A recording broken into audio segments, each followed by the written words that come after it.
said, as you guys pour into me, and I forgot to say that, as you guys pour into me, allow me to pour into you guys, you know, with this dope ass video. I appreciate you. You see how this like caveated right into this?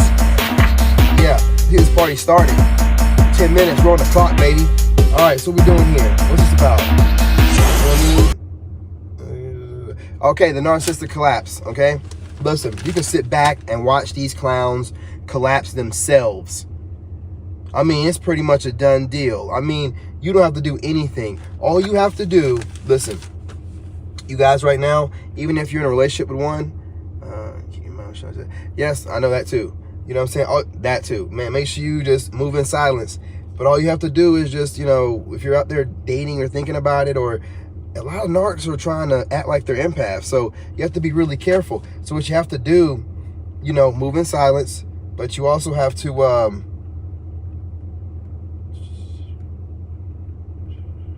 I got too many notes on here. You know what I'm saying? While you're moving in silence with these weirdos, man, you have to watch them. You know what I'm saying? If you're out there dating. Now, if you're with somebody, you know what I mean? You know, I keep telling you guys to leave them, but, you know, it's easier said than done for most people, you know. But if you're out there in the dating world, man, you got to watch out for certain signs. They tell on themselves. And while they're telling on themselves, you know, if you just sit back and don't give in to their sexual advances, they'll discard themselves. They'll have a whole collapse and they'll exit stage left before you even know the person's last name. You know, I mean, their lives are so caught up in trying to live this fast-paced life that they don't realize you don't live that life. You know, even if it's an ex, you don't live that life anymore. So, and even if it's a new person, it's weird. It's just like they're pushing things so quickly, and they're pushing, and you're just like, man, there's a whole woman. Like, why is she pushing things so quickly? What is the agenda here? You know what I'm saying? What is the agenda? And you start holding back, and next thing you know it, they'll let the agenda be known. You know what I'm saying? There's a few different ways that trigger these narcissistic collapse.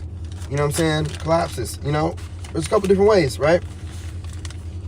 If they get left behind, abandoned, or they feel like they're abandoned or dumped, it can be triggered very easily into a rage. You know, being sick, might be hospitalized, and they realize that, you know, their mortality, they're going to die, you know, that'll trigger a collapse as well, you know.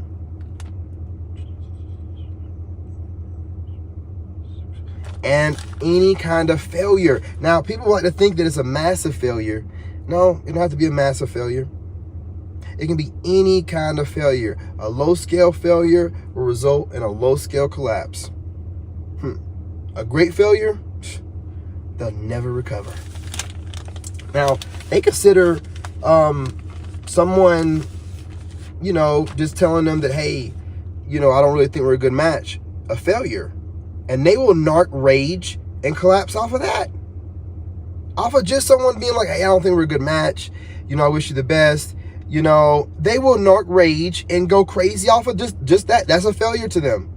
They cannot handle any kind of criticism, any kind of way that they got to self-reflect. It drives them insane. It drives them insane. And for some reason, we feel sorry for these people. We have to stop allowing them when they're in a collapse and to make us feel sorry for them. The problem with that is when you, and this brings me into the next point, when you bring them out of a collapse, they will turn right around and kick you in the ass and throw you right in that pit that they came out of. And they will use you. When I say here, I said some deep shit. They will use you as the embodiment of their failure. By running away from you and leaving you in that pit, and they won't even have to heal or do anything. They'll just move right along like, oh, all my problems are gone. Brush that X off. Ah, man, thought I was gonna have to heal or something. Shit. You know what I mean? And they'll just run off. They already got new supply lined up, but that more likely that new supply won't be the supply that they're gonna stay with long term. That's just like their in-between supply. You know what I'm saying? That's a get over you supply. They'll have something else lined up more, you know what I'm saying, long term or whatever. But they got to make sure. This is why they rage out on you the way that they do a lot of times. I got to hurry this up. You know what I'm saying? They rage out a lot of times the way they do because they when you're the reflection of them when they were broken, and they don't want to see that. So since you're the reflection of that and you helped them out of that, you have to die. I mean, I don't mean like literally, you know what I'm saying? But like, well, you know what I'm saying? But they you know, they got to take you out. They got to take out any memory of them not at this great place that they're putting on this performance to everybody about. They got to get rid of your ass. You know what I'm saying? So that's the reason why, you know, once like they're ready to discard you, you know, they do the thing that they do, you know, like they rage out and, you know what I'm saying?